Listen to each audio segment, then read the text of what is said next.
Hey guys, so it's 13 weeks to go until the British Classic. Training's going really well. I've been doing quite a lot of volume, sets of 7 and up, which to be honest I find pretty hard, like it's quite hard going, but I know it'll pay off longer term. Having said that, I'm looking forward to the reps going down a little bit as I get towards the competition. I definitely enjoy the sort of higher intensity, lower volume training a lot more than the high volume stuff. I think most powerlifters do in general. In terms of like nutrition, because I'm a little way out still, I'm trying to sort of balance having a bit of a social life with eating properly. So this weekend I was out with friends, had lots of really awesome Greek food, which definitely wasn't sort of super friendly to my kind of nutrition goals, but I think it's important to kind of maintain that social side of things, as well as just being able to be flexible with food and not feel restricted all the time. I am kind of at a point where I'm going to start trying to dial that back in and get back to what I would say is my kind of usual nutrition for the lead up to competitions. So just making sure I get plenty of protein, spacing it out well, and fueling workouts really well with carbs sort of around training and especially after training. I mean, really with nutrition my goal is to sort of maintain weight rather than lose weight or gain weight, either way, but trying to make sure my performance and my recovery are as good as they can be. In other news, I'm pretty excited because we're going to check out a new gym on Wednesday. Where we're training at the moment is good and it's cheap, but it's not really got any kind of community in terms of powerlifting especially, and the floor is super bouncy for deadlifts. There's a few issues in terms of training powerlifting that it's just not so good.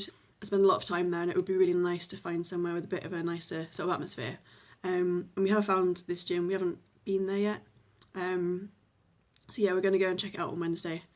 So yeah, I'm looking forward to that, super excited, and we'll see how that plays out.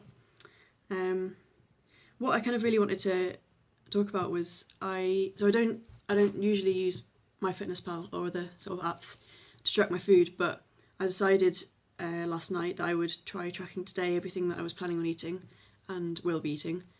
So I did that and it came to 2,100 calories ish, which is about what I'd expect, with about 155 grams of protein, so it's quite a lot of protein. And yeah, that's what I kind of would normally eat when I'm not eating out or whatever. And once I did that, I went back through the app and put in its like recommended things for how much I train and how much I weigh and that sort of thing, to see what it would give me as a kind of recommended amount of calories and amount of macros.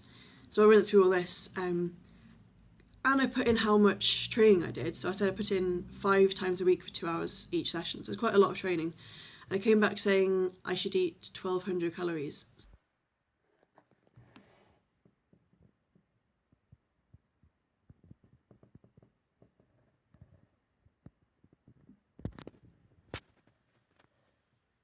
So obviously there's quite a big difference between what I'm actually eating and what MyFitnessPal suggests.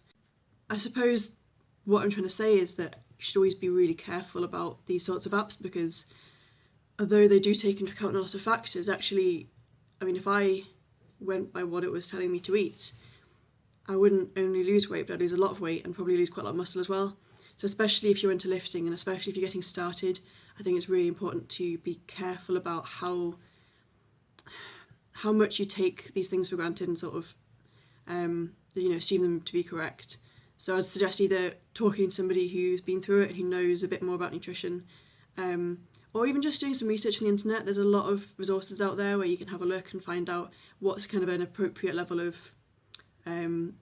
calories, but also of like protein and carbs, and when you should time these sort of macronutrients to help your training and help your recovery.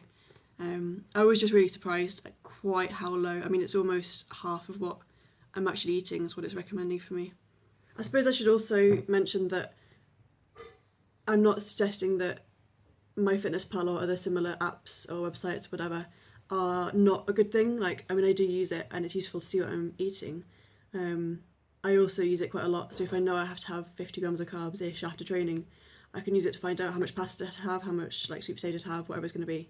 So it's really useful and has like loads of positives. I just think you've got to sort of take those with a pinch of salt as you go along. If you are the kind of person who is maybe new to lifting and is looking for some sort of advice or support on nutrition, there are some really good nutritionists out there. There's a few powerlifters I know who have got good qualifications and can really help kind of bring your calories up and help your performance and help you grow some muscle and get stronger. Yeah, so I'm going to the gym in about an hour or so. I've got squats and bench, competition style squats and bench, and some overhead press stuff to do. Looking forward to it. I feel like even though I only went to the gym on Saturday, it's now Monday. It feels like a really long time ago. So yeah, I'll try and film a bit of stuff there, and I'll see you later.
So that training footage wasn't actually filmed today. I didn't get anything filmed because I was super tired and I had loads and loads of stuff to get through. But those clips are from the back end of last week, which I really wanted to put together, and mainly because I'm wearing my favourite new lifting top from the kids Primark section, which I love, I really love. It's got a dinosaur on it. It's cool. So yeah, I've put a link in the description to Shannon Clifford, who is a nutritionist who's been working with quite a lot of powerlifters recently and getting really excellent results, so check her out. Yeah, that's all from me. If there's anything else you'd like to see, like I haven't done much of this video stuff, so you know, if you want to know anything more about kind of my training or anything lifting related really, yeah, give me a shout, let me know. Cool.